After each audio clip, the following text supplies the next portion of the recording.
Sejam todos bem-vindos. Júlio, bom te ver, Júlio. Tá tudo bem com seu pai? Tá melhor, né? Muito bem. Nelba, bom vê-la também. Muito bem, o Edu, a Thaís, Antônio, o suspeito do costume, né, Antônio?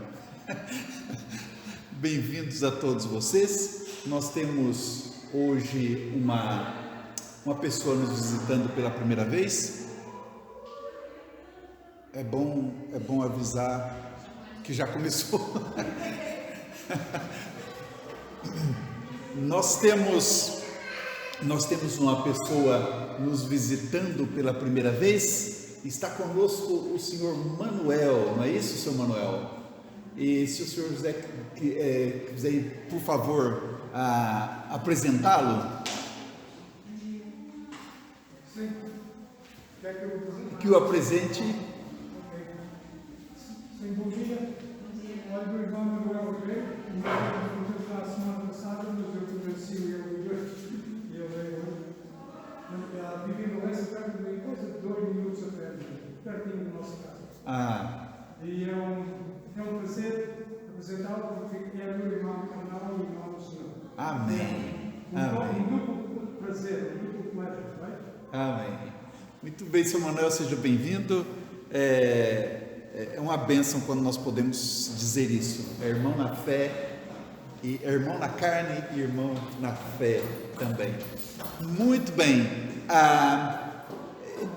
Como aqui é o contrário, eu tiro os óculos para ver.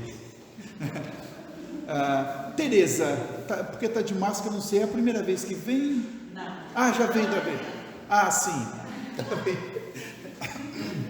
Com máscara com máscara a gente acaba por não conhecer, não relembrar. Muito bem, então todos sejam bem-vindos. Vamos começar o nosso culto com uma oração. Alguém tem algum pedido emergencial de oração? Tereza, pois não?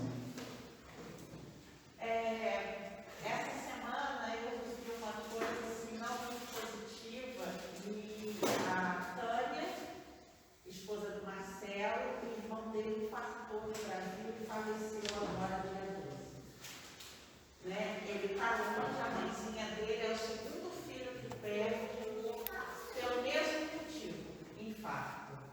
Ele fala, não tem como ir para o Brasil, não por questões financeiras, mas por questões de epidemia que está lá, os voos estão sendo cancelados. Para ele voltar, a gente sabe que está difícil, porque brasileiro não está sendo muito bem aceito aqui na Europa, né? Então, eu queria sim que a gente orasse pela família, né? Principalmente pela mãe, pela esposa, pelo Marcelo, que está aqui distante, né? Que o Espírito Santo venha confortá-los, né? E é muito difícil essas coisas acontecerem e a gente está longe. E aí o irmão mais próximo dele, né? E foi de uma forma muito inesperada, né? Então a dor é muito grande. E pela Tânia também, para que Deus dê sabedoria a ela para lidar com ele nesse momento difícil, né? Porque ela tem que superar a própria dor em função da dor do esposo. Então, se fosse possível, a igreja orasse pela família dele, né? Intercedesse, que ele pudesse ter amenizado um pouco a dor que ele sente nesse momento. Tá bem, vamos orar então pela família do Marcelo, da Tânia. Nilda. Pastor, eu queria pedir pela minha irmã Anícia. Ela vai fazer uma cirurgia na coluna, já é a segunda ou terceira intervenção, um tumor que persiste. Tá bem. E pela senhora Manuela revela que está com câncer. Tá bem. Mais algum pedido emergencial, Antônio? Eu ontem uma reunião amanhã, trabalho, penso que será uma reunião definitiva em termos do futuro dele. Vamos orar pelo pai do Júlio, vamos orar pelo cunhado da Verônica. Um dos pastores que é muito amigo da nossa família, ele foi diagnosticado com cancro e está em vários lugares, por isso está em estado grave. Chama-se Charles Bartlett. Não sei se Charles. Vamos chamar de Chuck. Mas também é uma pessoa que tem posição na nossa missão e que faz muita coisa para missões e por isso vai ser muito difícil. Vamos orar pelo pastor Charles. O Pedro? Vamos. Volta no final do mês, se Deus quiser abençoar, ele volta. Eu queria pedir pelos meus pais que estão no interior da Bahia, e a nossa cidade tem tido muitos casos.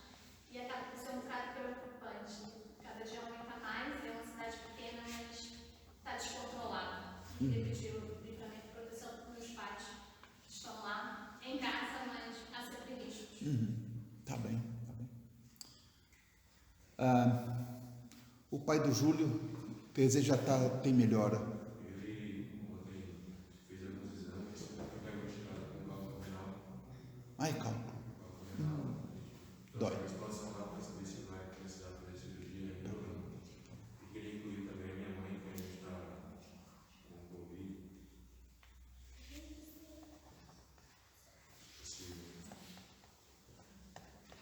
Ok.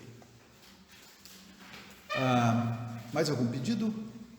Senhor José. É possível também orar pela minha mãe, que ainda viva, tem 93 anos, e a gente pede a Deus pela salvação dela.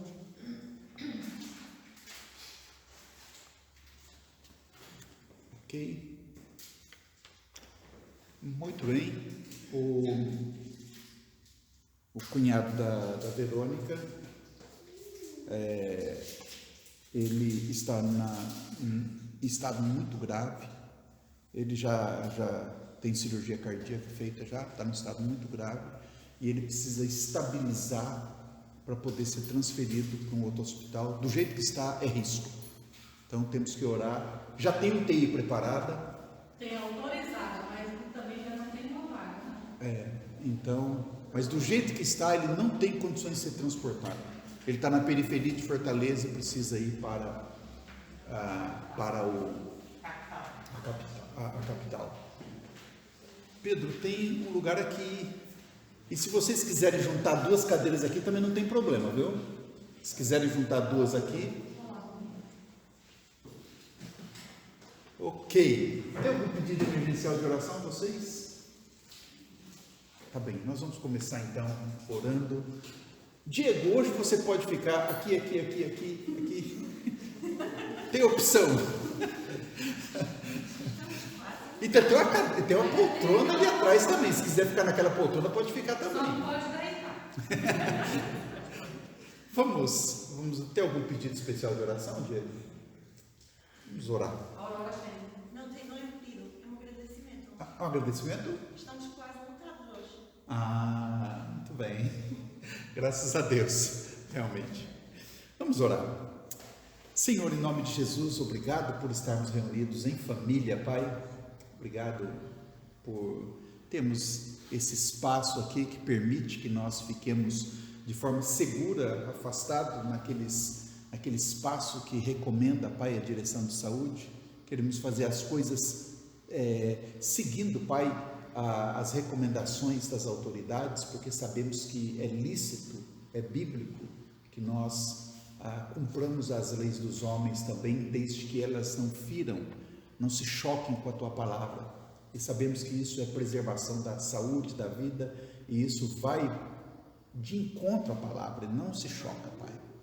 Por isso, obrigado pelo privilégio de ter cada irmão, cada irmã aqui, e que nós possamos ter uma manhã abençoada neste domingo, Senhor. Quero, Senhor Deus, nesse momento começar intercedendo pela família do Marcelo, da Tânia, que nesse momento sofre uma perda, Pai. Eu quero te pedir forças mesmo, sabedoria às pessoas que estão em volta, para que dê palavra de consolo, de conforto, que apontem mesmo, Senhor Deus, versículos até, quem sabe, Pai, para tantos crentes ali no nosso país, que Tu possas usar pessoas agora para confortar, para consolar a família do Marcelo, da Tânia, da sabedoria Tânia. O Marcelo sabe que não tem como fazer nada, Pai, e não pode viajar. quero pedir consolo e conforto a ele também, Senhor. Senhor, eu quero te pedir pela Nícia, pela cirurgia que ela vai fazer, que tu possas estar orientando os médicos em como fazer isso, Senhor. Quero te pedir pela Manuela também, tu sabes as necessidades dela, e eu quero me juntar em oração aqui, que tu respondas, Pai, aquilo que tu tens preparado para Manuela, para Nícia também, Senhor. Também, Senhor Deus, a forma com que foi diagnosticado os problemas do pai do Júlio, eu te peço que ele possa submeter a tratamento. Eu sei que esta é uma doença, é uma enfermidade, Senhor, que traz muitas dores, e eu te peço que tu possa estar recuperando a saúde do pai do Júlio e também da sua mãe, Pai, que está a enfrentar esse problema de Covid. Senhor, ser misericordioso com quem está a passar por isso, e protege, Pai, aqueles que estão em cidades, como acontece com o pai e a mãe da Nelba. Eu quero te pedir proteção, Pai, proteção para os pais dela, proteção para o Pedro, que está nos Açores. Quero te pedir que essa família possa ser rapidamente reunida novamente, Senhor, e onde quer que estejam os seus pais e o Pedro, que haja proteção na vida deles, Senhor.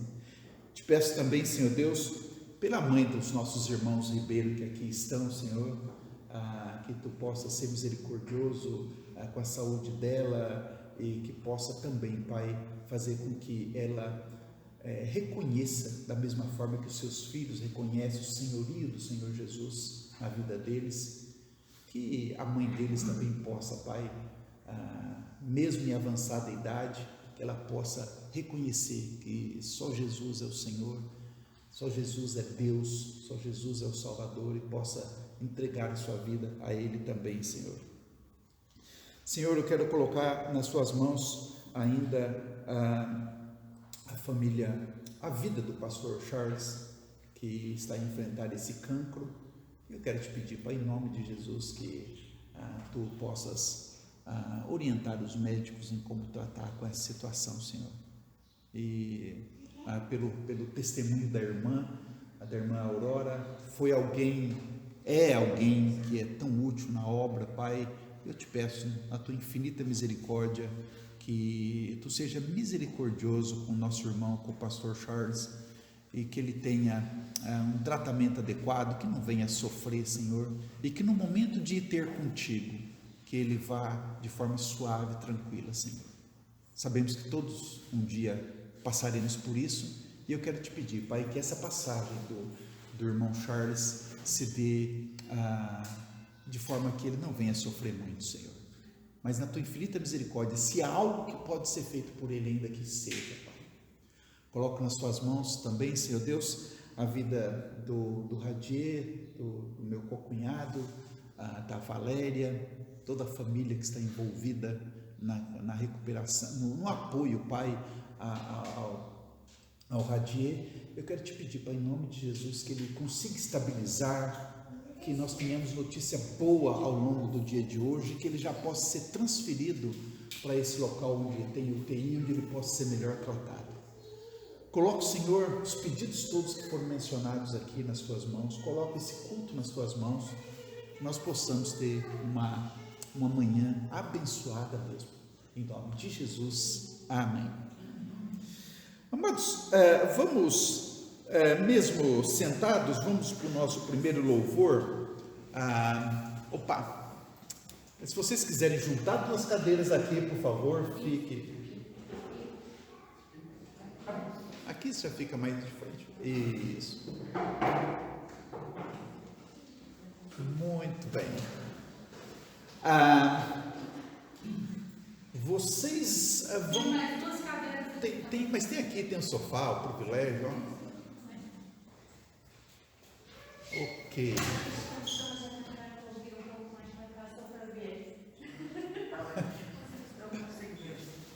Faz assim.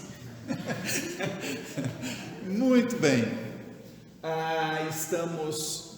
Nós temos agora 2 vagas, 3, 4 vagas só, né? 4 vaguinhas. Muito bem. Cadê o Pedro? Você que é o meu auxiliar, Pedro? Se precisa chegar alguém e você puder acomodar, eu lhe agradeço. Muito bem, vamos então ao nosso primeiro louvor. Jesus me transformou.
Agora em pé, para que a gente possa dar uma esticada. Vamos ficar algum tempo sentados. Vamos para o segundo louvor, que antes da leitura que o Antônio vai fazer, vamos buscar primeiro o reino de Deus.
Hoje vamos terminar o livro de 1 João, vamos ler o capítulo 5 e, como é hábito nesta igreja, vamos fazê-lo de forma responsiva. Eu leio os versículos ímpares e vocês respondem com os pares. Todo aquele que crê que Jesus é o Cristo é nascido de Deus, e todo aquele que ama ao que gerou também ama ao que dele é nascido. Nisto conhecemos e amamos os filhos de Deus, quando amamos a Deus e guardamos os seus mandamentos. Porque este é o amor de Deus, que guardemos os seus mandamentos, e os seus mandamentos não são pecados. Porque todo é nascido de Deus, vence o mundo, e esta é a Quem é que vence o mundo, senão aquele que crê que Jesus é o Filho de Deus? Este é aquele que veio por água e sangue, isto é, Jesus Cristo, não só por água, mas por água e por sangue. E o Espírito é o que testifica, porque o Espírito é a verdade. Porque três são os que testificam no céu: o Pai, a Palavra e o Espírito Santo. E estes três são um. E três são os que testificam na terra: o Espírito, a água e o sangue. E esses três concordam muito. Se recebemos o testemunho dos homens, o testemunho de Deus é maior, porque o testemunho de Deus é este, que de seu Filho testificou. Quem crê no Filho de Deus, em si mesmo tem testemunho. Nos deu a vida eterna, e esta vida está em seu Filho. Quem tem o Filho tem a vida. Quem não tem o Filho de Deus não tem a vida. Estas coisas vos escrevi, os que credes no nome do Filho de Deus, para que saibais que tendes a vida eterna e para que creiais no nome do Filho de Deus. E esta é a confiança que temos nele, que se pedimos alguma coisa segundo a sua vontade, ele nos ouve. E se sabemos que nos ouve em tudo o que pedimos, sabemos que alcançamos as petições que lhe fizemos. Se alguém vir pecar sem irmão, pecado que não é para a morte, orará, e Deus dará a vida àqueles que não pecarem para a morte. Há pecado para a morte, e por isso não digo que ore. Toda a iniquidade é pecado, e há pecado que não é para a morte. Sabemos que todo aquele que é nascido de Deus não peca, mas o que Deus é gerado conserva-se a si mesmo, o maligno não lhe toca. Sabemos que somos de Deus e que todo o mundo jaz no maligno. E sabemos que já o Filho de Deus é vindo e nos deu entendimento para conhecermos o que é verdadeiro. E no que é verdadeiro estamos, isto é, em seu Filho Jesus Cristo.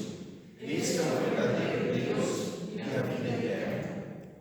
Filhinhos, guardai-vos dos ídolos. Amém. Amém.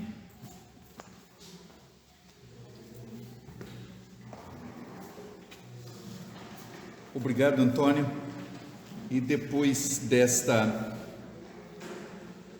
leitura, tem alguns versículos que merecem pensarmos em fazer pregações mais tarde, né? Muito direto, objetivo, esse 1 João 5. Vamos, os nossos dois últimos louvores, vamos agora, uma vez que tivemos essa leitura, vamos manifestar em quem nós temos crido. Eu sei em quem tenho crido, você sabe em quem você tem crido? Né?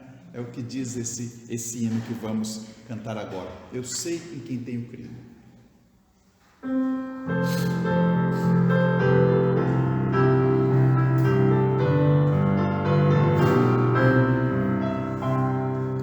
Não sei o que de Deus amor a mim se revelou, sem minha razão Salvador, assim me resgatou. Mas eu sei que meu Cristo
bom quando a gente tem essa confiança de saber em quem nós temos crido, né? Então, isso nos dá uma tranquilidade, é maravilhoso mesmo.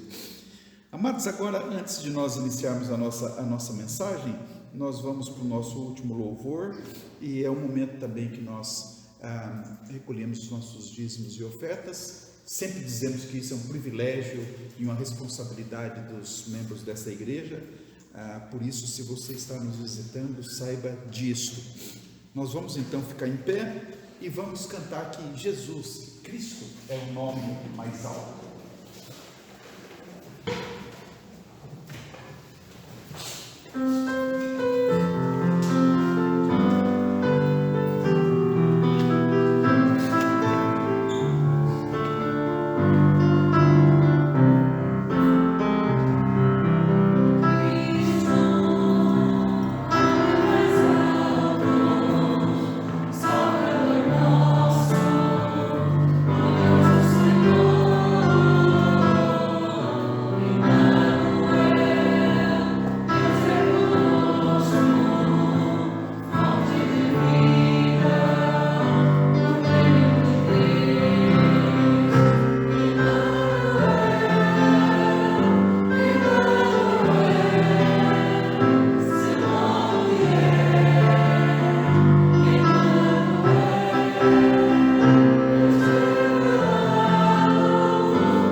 Senhor Deus, Pai amado, em nome de Jesus, queremos agradecer, Pai, a proteção que nos tem dado, mesmo dentro desta pandemia, mesmo dentro destas dificuldades que temos passado.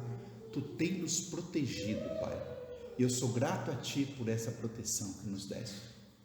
Senhor, eu quero Te agradecer também a forma com que Tu tens preservado empregos, além de vidas, e até portas que Tu tens aberto, Senhor Deus. Muito obrigado, Senhor. E eu quero Te pedir também, Pai, aquelas pessoas que ainda estão na expectativa de algo melhor para suas vidas profissionais, Senhor Deus, que Tu possas abrir a porta no momento certo, Senhor. Em nome de Jesus, socorre-nos, Pai. Socorre-nos naquilo que nós precisamos de Ti ainda, Senhor. Queremos sempre depender de Ti. Agradeço, Pai, este momento, agradeço essas ofertas, coloco o restante desse culto, coloco a mensagem que vamos ter agora também, Pai. Coloca esta mensagem nas Tuas mãos, que ela possa falar aos nossos corações. Te peço isso em nome de Jesus. Amém. Mas pode sentar.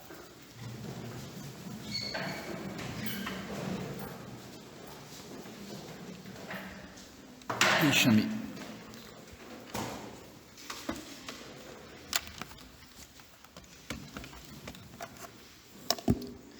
No domingo passado, na mensagem do domingo passado, nós falamos sobre a igreja de Eutico, não é isso? Eutico foi aquele jovem que dormiu durante a mais longa pregação que é mencionada na Bíblia, né? E hoje eu quero compartilhar com os irmãos. Olha, eu estou fungando assim, mas é rinite, viu? Fiquem tranquilos. É que essa época tem muito pólen e eu tenho rinite e eu sofro com isso. Então hoje eu quero compartilhar com os irmãos o nome de um outro crente da igreja primitiva. Um desses nomes pelos quais nós passamos os olhos quando estamos lendo a Bíblia e nem sempre nós fixamos a nossa atenção nele. O nome deste homem é Sóstenes. Da mesma forma que eu nunca conheci nas igrejas nenhum Eutico, eu também nunca conheci nenhum Sóstenes. E o título da mensagem de hoje é exatamente este: a igreja de Sóstenes. A primeira vez que o nome de Sóstenes aparece, ele é mencionado no capítulo 18 do livro de Atos. Então, se você puder abrir a sua Bíblia no capítulo 18 do livro de Atos, é a primeira vez que aparece o nome de Sóstenes. Nós vamos ver que Paulo havia deixado Atenas e havia ido para Corinto. Corinto ficava a 76 quilômetros a oeste da capital grega, e havia uma grande comunidade judaica em Corinto. Aquela região toda era conhecida como Acaia, ali não está muito longe de Israel, e já havia uma diáspora e já havia judeus espalhados por muitas regiões. E não era diferente com Corinto, ali na Acaia. Em Corinto, como era hábito do Paulo, ele procurou a sinagoga local, o ponto de encontro dos judeus, para poder falar do Evangelho, para ensinar o Evangelho. E a Bíblia diz que durante 1 ano e meio foi isso que ele fez. Todos os sábados ele ia para aquela sinagoga de Corinto e ele falava do Evangelho. É bom que a gente sempre relembrar isso, né? Aquela região da Acaia estava sob domínio romano, toda aquela região ali fazia parte do Império Romano. E o que nós tínhamos então em Corinto? Nós tínhamos uma população maioritariamente grega, evidentemente, que era a região, certo? Alguns judeus e um punhado de romanos mandando em tudo, né? Parecia Portugal, muitos portugueses, um punhado de brasileiros e a troika mandando em tudo. Paulo, ele ia à sinagoga, Paulo ensinava o Evangelho, e uma coisa curiosa, o líder da sinagoga, ele não barrava as visitas de Paulo, não barrava, e pelo jeito parece que ele prestava atenção no que Paulo dizia, e parece que fazia sentido para ele, que o que Paulo estava falando de Jesus se encaixava nas características do Messias esperado pelos judeus. E o nome do líder dessa sinagoga era Sóstenes, o nosso Sóstenes aqui. Sóstenes, ele não barrou Paulo, permitiu que Paulo falasse, mas muitos judeus ali não estavam gostando daquilo. Eles não estavam gostando e, como diz os portugueses, né, foram fazer queixinhas às autoridades. Foram lá fazer queixinhas para os romanos. Atos registra isso, Atos 18, a partir do verso 11, vai registrar isso. Diz que Paulo ficou ali em Corinto, né? 1 ano e 6 meses, ensinando entre eles a palavra de Deus. Mas sendo Galho procônsul da Acaia, levantaram-se os judeus concordemente contra Paulo e o levaram ao tribunal, dizendo: este persuade os homens a servir a Deus contra a lei. Querendo Paulo abrir a boca, disse Galho aos judeus: se houvesse, ó judeus, algum agravo ou crime enorme, com razão vos sofreria, Mas se é questão de palavras, de nomes e da lei que entre vós há, Galho, né? Resolvam vocês isso. Não vou me meter nisso, né? Vede-o vós mesmos, porque eu não quero ser juiz dessas coisas. E expulsou-os do tribunal. Então, todos os gregos agarraram Sóstenes, principal da sinagoga, e o feriram diante do tribunal, e a Galho nada dessas coisas o incomodava. E Paulo, ficando ainda muitos dias, despediu-se dos irmãos e dali navegou para a Síria. Vamos ficar por aqui. Olha, com exceção de Sóstenes, os demais judeus daquela sinagoga, eles estavam incomodados com a pregação do Paulo, mas Galho não tinha nada a ver com aquilo. E os gregos, então, eles aproveitaram daquela confusão para espancar o Sóstenes. Acho que pela cabeça dos gregos passou assim: olha, se nem os judeus estão defendendo esse judeu aí, vamos aproveitar. E deram uma tareia ali no Sóstenes, né? Provavelmente o que nós temos aqui já era uma manifestação antissemita, uma coisa que já começava a ser comum naquela época. A Bíblia, ela não vai entrar em detalhes do que aconteceu depois, mas o facto é que este Sóstenes, ele vai aparecer mais tarde sendo chamado de irmão pelo próprio Paulo. E aí que eu peço que vocês possam abrir suas Bíblias, agora sim, no nosso texto, 1 Coríntios capítulo 1. 1 Coríntios capítulo 1. Nós vamos ver o início deste livro, que na verdade é uma carta. É uma carta que começa com uma longa saudação de Paulo. 1 Coríntios capítulo 1, logo no início, nos primeiros 3 versículos, há uma saudação, e nessa saudação, ele vai chamar Sóstenes de irmão. Então, Paulo começa 1 Coríntios capítulo 1, versos 1 a 3, Paulo, chamado apóstolo de Jesus pela vontade de Deus, e o irmão Sóstenes, a igreja de Deus que está em Corinto, aos santificados em Cristo Jesus, chamados santos, com todos que em todo lugar invocam o nome de nosso Senhor Jesus Cristo, Senhor deles e nosso. Graça e paz da parte de Deus nosso Pai e do Senhor Jesus Cristo. Paulo, ele encaminha aqui uma carta àquela igreja que nasceu depois que Sóstenes permitiu que ele pregasse o evangelho. E é por isso que eu chamo aqui aquela igreja de Corinto como a igreja de Sóstenes. Obviamente que era a igreja de Jesus, da mesma forma que a igreja de Eutico era a igreja de Jesus. Da mesma forma que esta igreja aqui, ela foi iniciada pelo pastor Michael, né? É a igreja de Jesus, mas eu também não me esqueço de que esta é a igreja do Michael, né?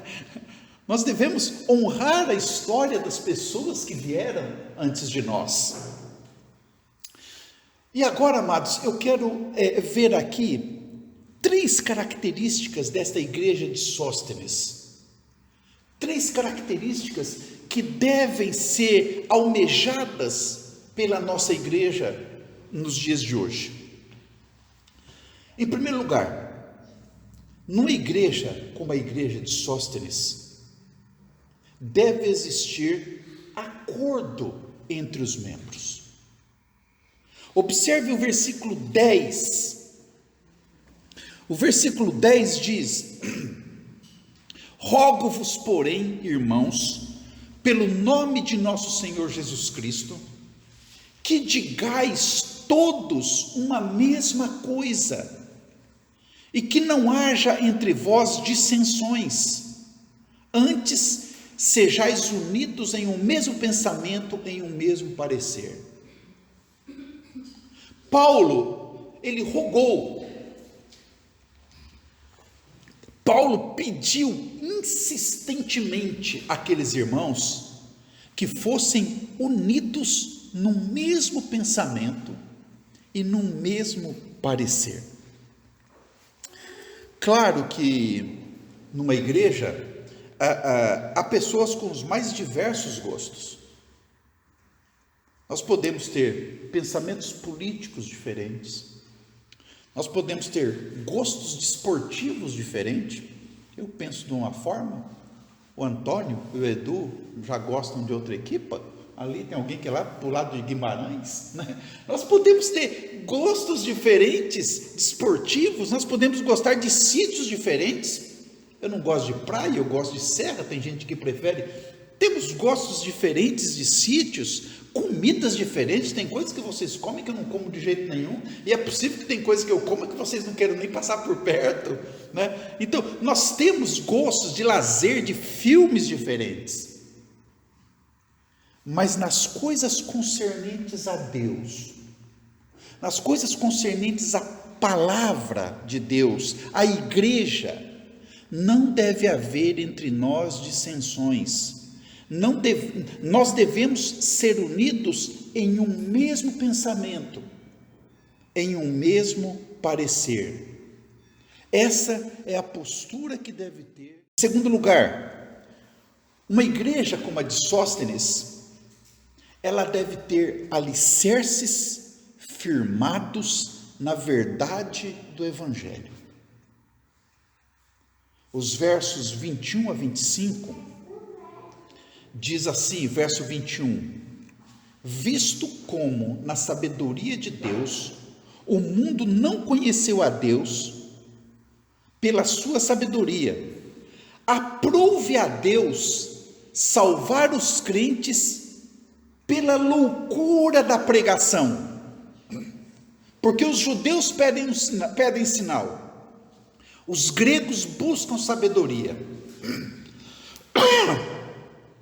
mas nós pregamos a Cristo crucificado, que é escândalo para os judeus e loucura para os gregos, mas para os que são chamados, tanto judeus como gregos, lhes pregamos a Cristo, poder de Deus e sabedoria de Deus, porque a loucura de Deus é mais sábia do que os homens, e a fraqueza de Deus é mais forte do que os homens. Amados,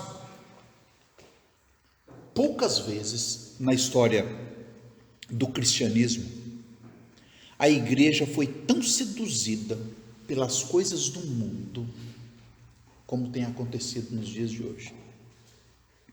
E é uma sedução que às vezes vem embrulhada num papel de presente tão bonito, sabe?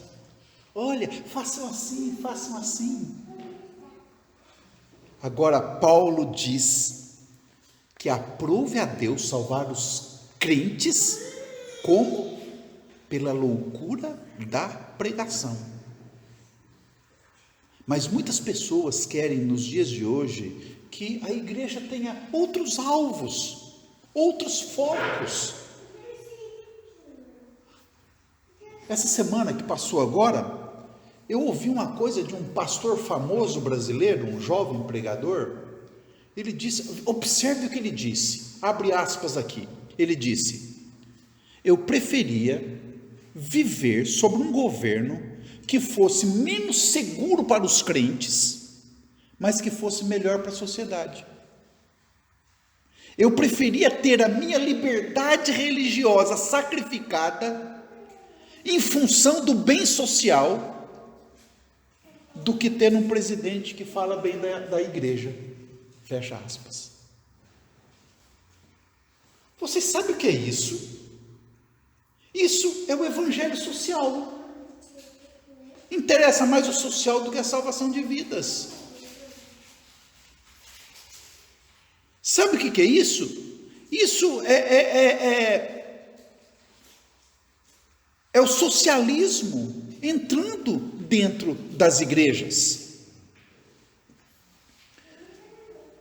Para muitos, nos dias de hoje, não basta mais pregar o evangelho. As pessoas querem algo mais. As pessoas querem algo que vá além do evangelho. E da mesma forma que na época de Paulo, como diz o verso 22, os judeus pedem um sinal, os gregos buscam sabedoria. As pessoas hoje estão querendo espetáculo, as pessoas estão querendo eventos culturais. Mas da mesma forma que aconteceu na igreja de Sóstenes, a nossa resposta deve ser como está no verso 23. Mas nós pregamos a Cristo crucificado. Sim, uma igreja como a de Sóstenes, ela deve ter os seus alicerces firmados na verdade do Evangelho. E por último, uma igreja como a de Sóstenes deve se concentrar na obra de Deus. Os versos 26 a 31. Veja que primeiro Paulo chamou a atenção da igreja para o facto de que não é o status da pessoa que conta. No verso 26 diz: porque vede, irmãos, a vossa vocação, que não são muitos os sábios segundo a carne, nem muitos os poderosos, nem muitos os nobres que são chamados. Mas é interessante, né? Parece que Deus tem prazer em trabalhar com pessoas simples. Se Ele quisesse, Ele poderia trazer para a igreja os milionários aqui da cidade, poderia. Os intelectuais, as famílias nobres que existem aqui, poderia. Mas não, Deus quer trabalhar com a gente. Deus quer trabalhar com pessoas simples. Foi assim desde os tempos de Paulo. E tem sido assim ao longo da história. O verso 27 diz: mas Deus escolheu as coisas loucas deste mundo para confundir as sábias. E Deus escolheu as coisas fracas deste mundo para confundir as fortes. E o verso 28, Deus escolheu as coisas vis deste mundo, as desprezíveis e as que não são, para aniquilar as que são.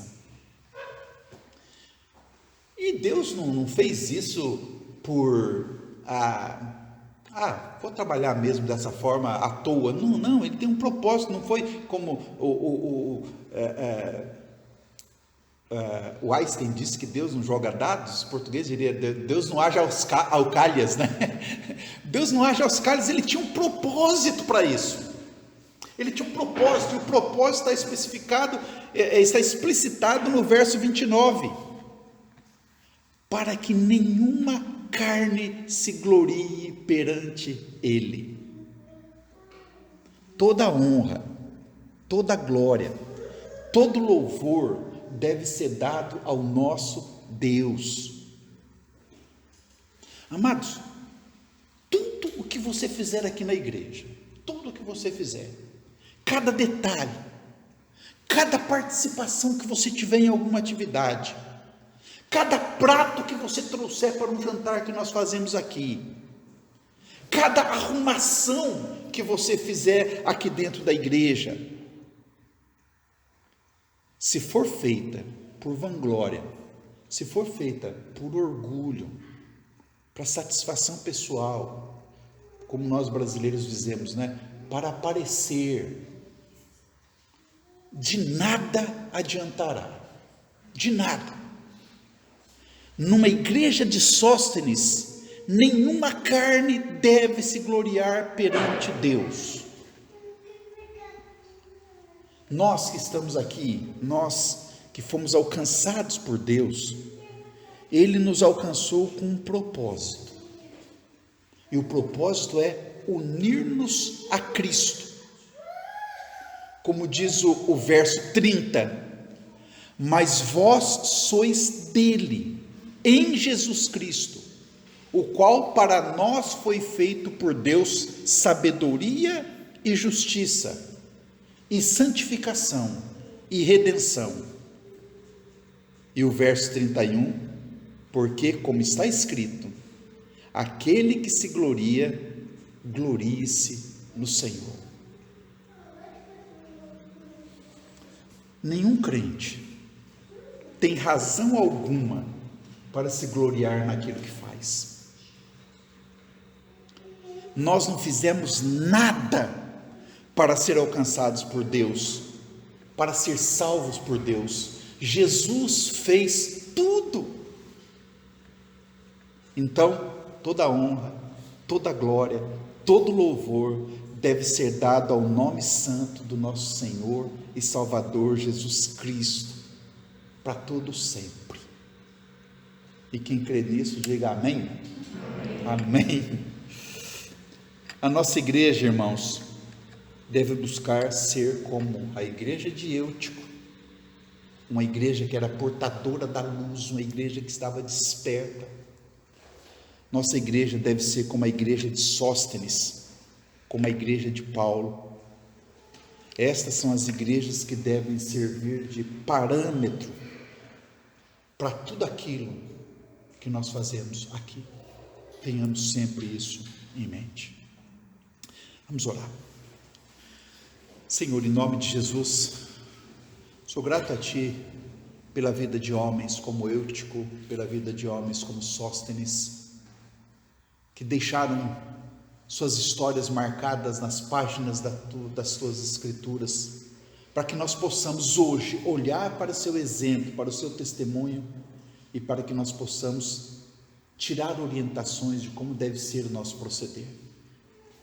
Eu te peço, Senhor Deus, que Tu preserves os valores bíblicos da nossa igreja, que Tu preserves todo o procedimento que nós temos aqui, que ele seja firmado sempre na Tua palavra. E te peço, Pai, que haja entre nós, entre os membros dessa igreja, que haja comunhão, que haja união, Senhor Deus. Não permita de modo algum, Senhor, em momento algum, que o inimigo venha a interferir, venha a desestabilizar a nossa igreja, Senhor. Eu te peço isso e peço que nós possamos ter um restante de semana abençoados por Ti. Em nome de Jesus, amém. Amados, avisos aqui.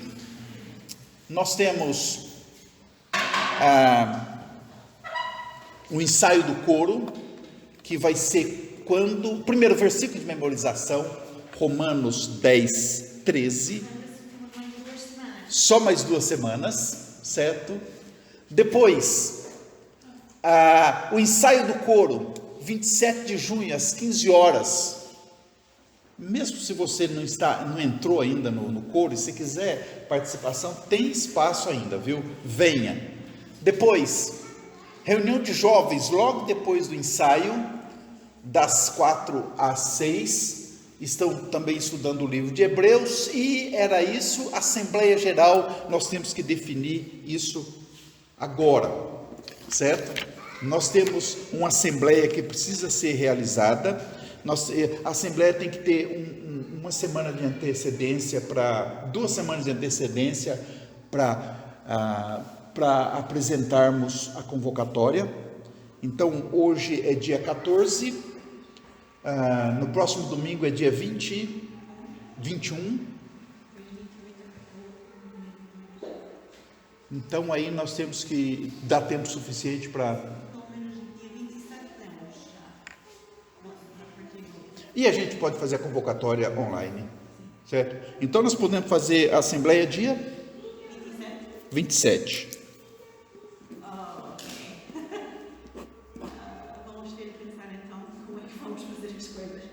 É porque tem o ensaio do coro? Sim. Estamos a adiar uma hora. Não, estamos a adiar por causa dos jovens.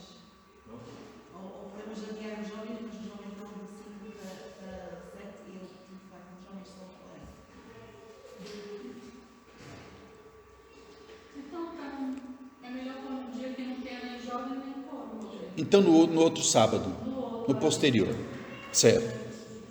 Senão fica muito assim. 4 de junho, julho. É bom que já solta fogos, né? 4 de julho. Aproveita e solta fogos também. Depois. Muito bem. Depois nós temos o pequeno almoço dos homens. Pequeno almoço dos homens. Dá para fazer. Nós podemos fazer. Também é bom tudo em julho, porque quando 1º de julho muitas regras vão ser flexibilizadas. Ótimo, ótimo. Então pode ser no primeiro sábado depois do 4. 11 de julho. E por fim, o que está faltando? O prelúdio, o pós-lúdio. A Páscoa.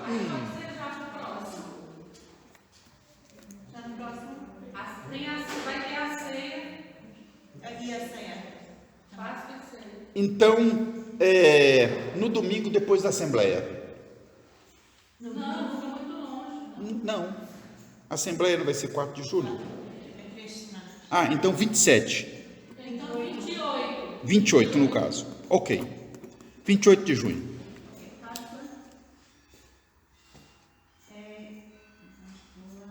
É 28 de junho. Isso. É o aniversário da minha mãe. Ok. E vamos ter ceia ou não? Só para eu saber. Sim, com ceia. Com ceia. Desculpa, amiga, agora você faz Páscoa? É só Depois eu explico. É a minha ignorância também. Depois eu explico. Vamos então encerrar, que nós tenhamos um bom domingo todos. Amém?